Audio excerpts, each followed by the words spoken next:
Hello साथियों, welcome to my YouTube channel Abhimanyu की class. मैं अभिमन्यु बघेल आप सबका अपने यूट्यूब चैनल में हार्दिक स्वागत करता हूं। इतने कम समय हुआ हमारे यूट्यूब चैनल को क्रिएट किए हुए और आप सबका इतना ज्यादा सपोर्ट कि मेरे चैनल के ओवरऑल व्यू 1050 से भी अधिक हैं। इसके लिए आप सबका स्नेह, लगाव और चैनल पे इसी तरह का विश्वास आगे भी बना रहे, ऐसी मैं उम्मीद करता हूं। एक बार पुनः से आप सभी का बहुत बहुत धन्यवाद। आज के इस वीडियो में हम जिस टॉपिक पर चर्चा करेंगे वो टॉपिक हमारे पेपर की दृष्टि से तो महत्वपूर्ण होगा ही। बात हम करें 9th से लेकर 11th तक या कॉलेज तक या किसी कंपटीशन एग्जाम तक, हमारा जो चैनल है वो हमेशा से पॉलिटिकल साइंस के लिए समर्पित रहा है। और आज का जो टॉपिक है वो हमारे सामान्य जीवन यापन करने वाले व्यक्तियों के लिए भी महत्वपूर्ण है, क्योंकि जब तक हम अपने अधिकारों के प्रति सचेत नहीं होंगे, सरकार या कोई आम नागरिक हमारे अधिकारों का शोषण करेगा और हम अपना व्यक्तित्व का विकास नहीं कर पाएंगे। तो इस आज की क्लास को देखना सभी के लिए महत्वपूर्ण है, चाहे तो वो किसी एग्जाम की तैयारी कर रहे हों या स्कूल या कॉलेज स्तर पर हो, या सामान्य जीवन यापन करने वाला व्यक्ति भी हमारी वीडियो को देख करके अपने अधिकारों के प्रति जागरूक हो सकता है, सचेत हो सकता है और अपने अधिकारों के प्रति लड़ाई लड़ सकता है। आज की क्लास का टॉपिक मैं आप सबको बता देता हूं, फंडामेंटल राइट्स या जिसे हम मौलिक अधिकार कहते हैं। आज की क्लास का हमारे शीर्षक के टॉपिक है। सबसे पहली बात शुरू होती है कि फंडामेंटल राइट या मौलिक अधिकार कहते किसे हैं, तो व्यक्ति के सर्वांगीण विकास के लिए फंडामेंटल राइट क्या है, अनिवार्य है और गरिमापूर्ण जीवन जीने के लिए।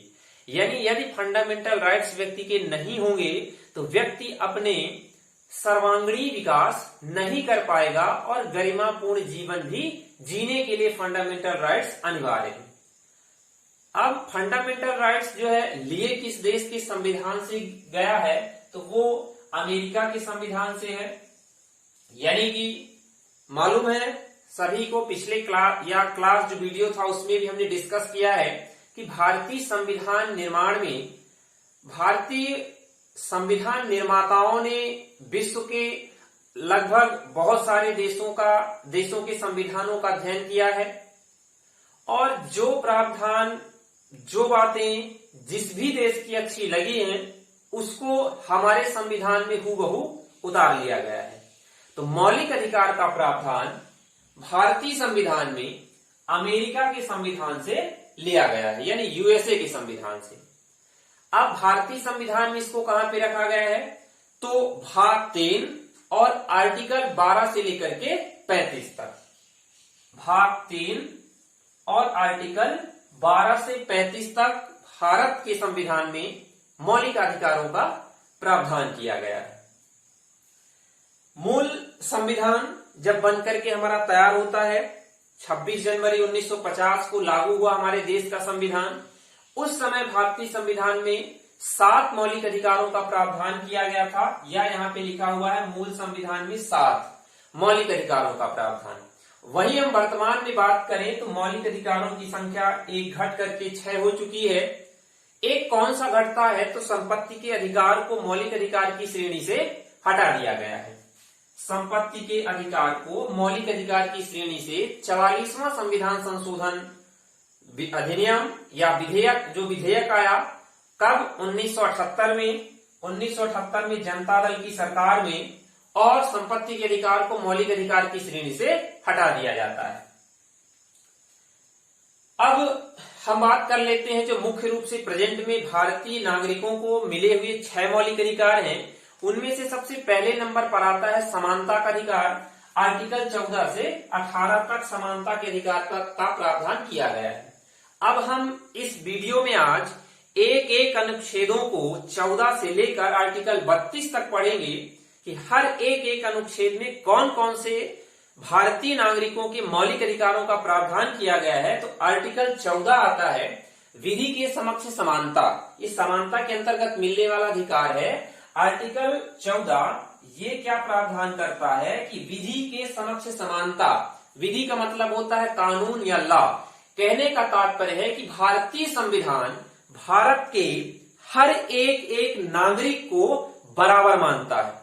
गरीब हो, अमीर हो, पैसा वाला हो, शहर का जन्मा, गांव का जन्मा, कहने का तात्पर्य है कानून हर एक नागरिक को, जो भारतीय नागरिक है उसे क्या मानती है, समान मानती है, यानी कि बराबर मानती है, वो चाहे कोई भी व्यक्ति हो। आर्टिकल कहता है 14। 15 क्या कहता है, धर्म, जाति, नस्ल, जन्म स्थान के आधार पर भेदभाव किसी भी व्यक्ति के साथ नहीं होगा, प्रावधान करता है आर्टिकल 15। धर्म यानी रिलीजन, हिंदू, मुस्लिम, जैन, सिख, ईसाई, पारसी, इस आधार पर किसी के साथ भेदभाव नहीं होगा। जाति के आधार पर, नस्ल, जन्म स्थान, लिंग के आधार पर, लिंग का तात्पर्य है मेल फीमेल, महिला पुरुष, इन किसी आधारों पर भी, और जन्म स्थान, साथ साथ इसमें और एक बात है, जन्म स्थान की कोई शहर का जन्मा है, कोई गांव का जन्मा है, इससे भी हमारे संविधान को कोई मतलब नहीं है। यानी इन 3-4 आधारों पर, धर्म, जाति, नस्ल, जन्म स्थान, लिंग, इनके आधार पर भारतीय संविधान किसी से भी भेदभाव नहीं करता है। आर्टिकल 16 आता है, सरकारी नौकरियों में या जो सरकारी पद हैं, प्राप्ति के समान अवसर मिलने चाहिए। यानी कि सरकारी नौकरियों में देश के हर नागरिक को सरकारी नौकरी प्राप्त करने का अधिकार है पूरी तरह से।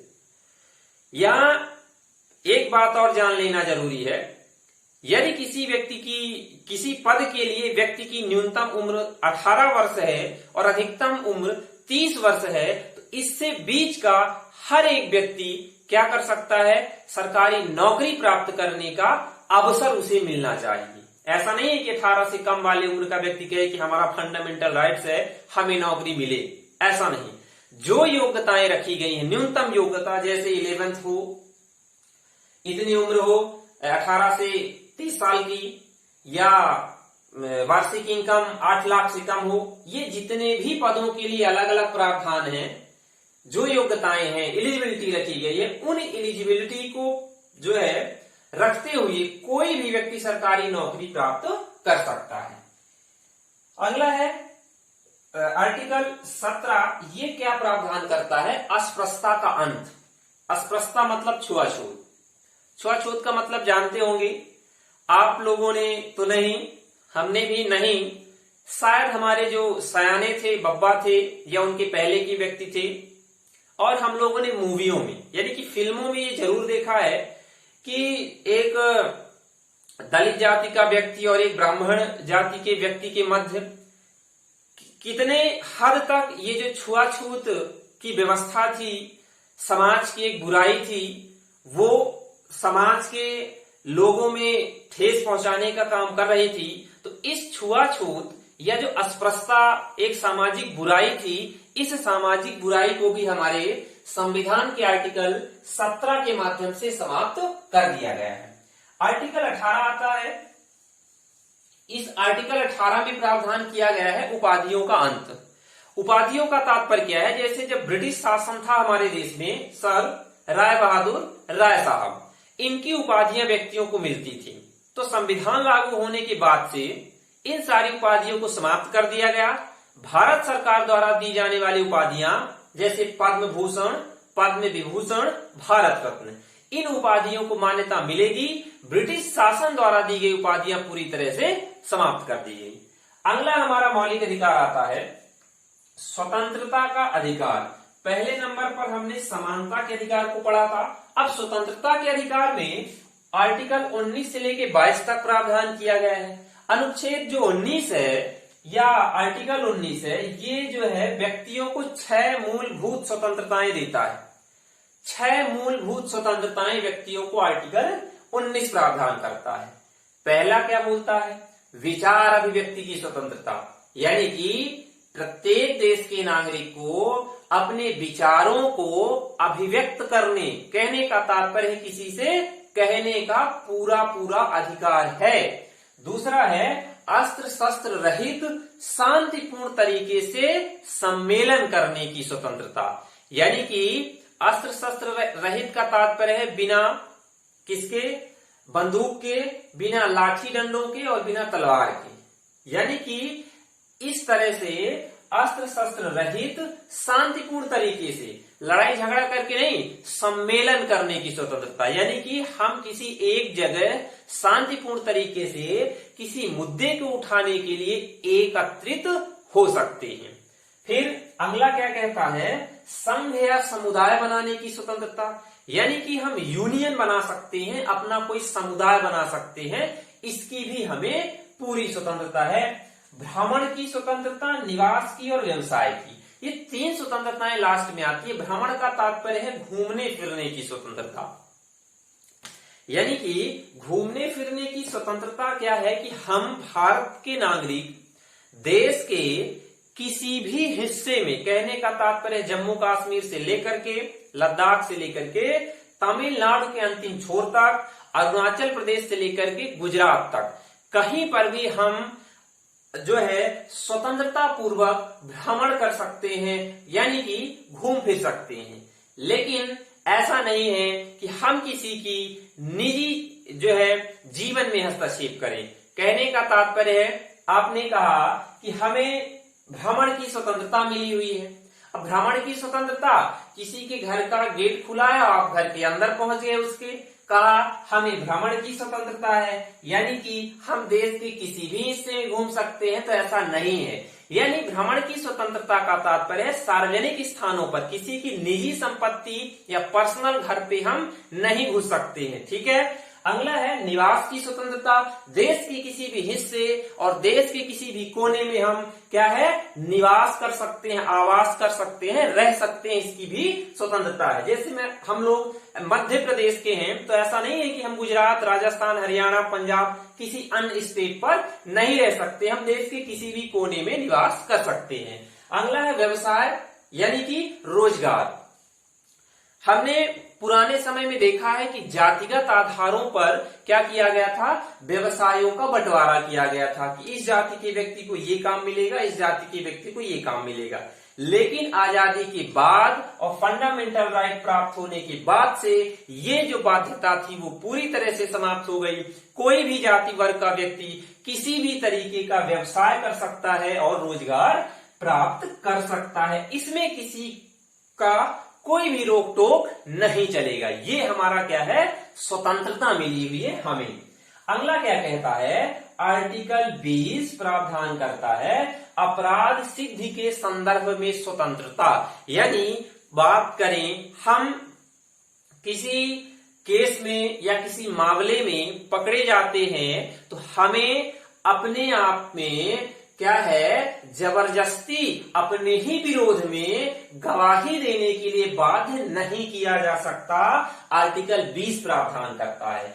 21 क्या प्रावधान करता है, जीवन और व्यक्तिगत स्वतंत्रता। कहने का तात्पर्य है जीवन जीने की स्वतंत्रता। इससे मतलब है कोई भी व्यक्ति अपना जीवन जीने के लिए पूरी तरह से स्वतंत्र है। अपने प्राण और दैहिक स्वतंत्रता भी इसे कहा जाता है कि व्यक्ति को मिली हुई है। लेकिन हाँ, इतना याद रखना है कि कोई ये कहे कि मेरा जीवन है, मैं किसी तरह से जीऊंगा, जीऊं या मरूं, इसमें किसी का कोई लेना देना नहीं है, तो ये इस स्वतंत्रता के अंतर्गत नहीं आएगा। मतलब आप लोगों ने काफी बार सुना होगा कि यदि कोई व्यक्ति सुसाइड करते हुए पकड़ा जाता है, यानी आत्महत्या करते हुए पकड़ा जाता है, तो उस व्यक्ति के ऊपर केस भी दर्ज होता है। उसमें ये स्वतंत्रता लागू नहीं होती कि हमारा जीवन है, हमारी इच्छा होगी तो जिएंगे, नहीं तो मर जाएंगे। ऐसा जो है हमें अधिकार प्राप्त बिल्कुल भी नहीं है। यानी जीवन तो हमारा है, लेकिन हम इस तरह से गलत रास्तों पर नहीं जा सकते। अगला आता है आर्टिकल 22। ये बात क्या करता है, गिरफ्तारी एवं बंदीकरण के विरुद्ध स्वतंत्रता। जैसे जब कोई व्यक्ति किसी अपराध में या निर्दोष होते हुए भी किसी केस में गिरफ्तार किया जाता है, पुलिस गिरफ्तार करती है, इस स्थिति में भी हमें 3 राइट्स प्राप्त हैं। पहली बात तो हमें यदि पुलिस गिरफ्तार करती है तो गिरफ्तारी का कारण बताना पड़ेगा। बिना कारण बताए हमें गिरफ्तार नहीं किया जा सकता। इन अधिकारों को प्रत्येक व्यक्ति जाने और जागरूक हो, है ना। जितने लोग वीडियो देख रहे हैं, मैं उन सबको ये संदेश देना चाहता हूं कि जितने भी हमारे फंडामेंटल राइट्स हैं, इन सबको प्रत्येक व्यक्ति जाने और अपने अधिकारों के प्रति सचेत हो, जिससे किसी भी व्यक्ति का शोषण ना तो सरकारी एजेंसी ना ही कोई निजी व्यक्ति कर सके। तो हम बात कर रहे थे आर्टिकल 22 की कि 22 क्या प्रावधान करता है, गिरफ्तारी एवं बंदीकरण के विरुद्ध स्वतंत्रता। जब किसी व्यक्ति को किसी मामले में गिरफ्तार किया जाता है पुलिस के माध्यम से, तो व्यक्ति को भी यानी उस बंदी को जिसको पकड़ा जा रहा है 3 स्वतंत्रताएं यहाँ पे मिली होती हैं। पहला उसमें आता है कि बंदी बनाने का कारण बताना होगा। ये सबसे जरूरी है कि हमें किस अपराध के लिए गिरफ्तार किया जा रहा है। ये कौन बताएगा? गिरफ्तार करने वाला व्यक्ति, यानी जो पुलिस गिरफ्तार हमें कर रही है वो हमें पहले गिरफ्तारी का कारण बताएगी। दूसरा क्या होगा? वकील से सलाह लेने की स्वतंत्रता, यानी अब हमें गिरफ्तार तो कर लिया गया, लेकिन हमें किसी वकील से सुझाव, सहायता, परामर्श लेना है, तो इससे भी हमें कोई वंचित नहीं कर सकता। यानी कि हम वकील से सलाह, परामर्श और सुझाव इस गिरफ्तारी के संबंध में ले सकते हैं। तीसरी बात इसी में क्या आती है? 24 घंटे के अंदर जो है मजिस्ट्रेट के सामने पेश करना पड़ेगा। यानी जिस भी पुलिस अधिकारी ने व्यक्ति को गिरफ्तार किया है वो 24 घंटे के अंदर क्या करेगा? नजदीकी मजिस्ट्रेट या न्यायालय में पेश करेगा और न्यायाधीश को गिरफ्तारी का वाजिब कारण उसे बताना पड़ेगा। किसे बताना पड़ेगा? जिस भी अधिकारी यानी पुलिस अधिकारी ने गिरफ्तार किया है किसी व्यक्ति को, उसको जवाब देना होगा कि हमने क्यों इस व्यक्ति को गिरफ्तार किया है, क्या इसने अपराध किया है, इस सब की जानकारी न्यायालय के सामने देनी पड़ेगी। और फिर 24 घंटे बाद अब इस बंदी बनाए गए व्यक्ति को या गिरफ्तार किए गए व्यक्ति को क्या करना है? पुलिस के अंदर ही रखना है, यानी इसको गिरफ्तार करके ही रखना है या छोड़ देना है, इसका निर्णय न्यायालय द्वारा किया जाएगा। ये बात भी याद रखिएगा बहुत अच्छे तरीके से, ठीक है। ये हमने फंडामेंटल राइट्स में 2 जाना, समानता का अधिकार और स्वतंत्रता का अधिकार। अब जो तीसरा हम जानेंगे मौलिक अधिकार है वो है शोषण के विरुद्ध अधिकार।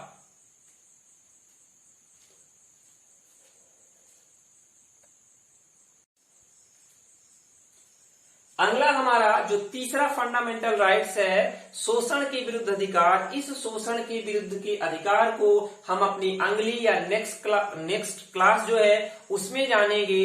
और ये वीडियो अधिक लंबा नहीं हो इसलिए हमने फंडामेंटल राइट्स के 2 पार्ट्स कर दिए हैं। तो यदि आप लोग ये पार्ट देख रहे हैं तो अगला और सेकंड पार्ट जो आने वाला है उस पार्ट को भी जरूर और अनिवार्य रूप से देखें। एक बार पुनः से आप सभी का बहुत बहुत धन्यवाद। आप सभी हमारे चैनल पर इसी तरह से बने रहें। यदि आप सबको ये वीडियो अच्छा लगा हो तो आप लोग वीडियो को शेयर करिए, लाइक करिए। साथ में यदि इससे संबंधित आपके मन में कोई चल रहा सवाल हो तो कमेंट बॉक्स में करके जरूर बताएं और अपने साथियों तक चैनल को हमारे पहुंचाएं, शेयर करें। और साथ में चैनल, यदि हमारे चैनल पे आप लोग नए हैं तो चैनल को सब्सक्राइब करना भी मत भूलिए।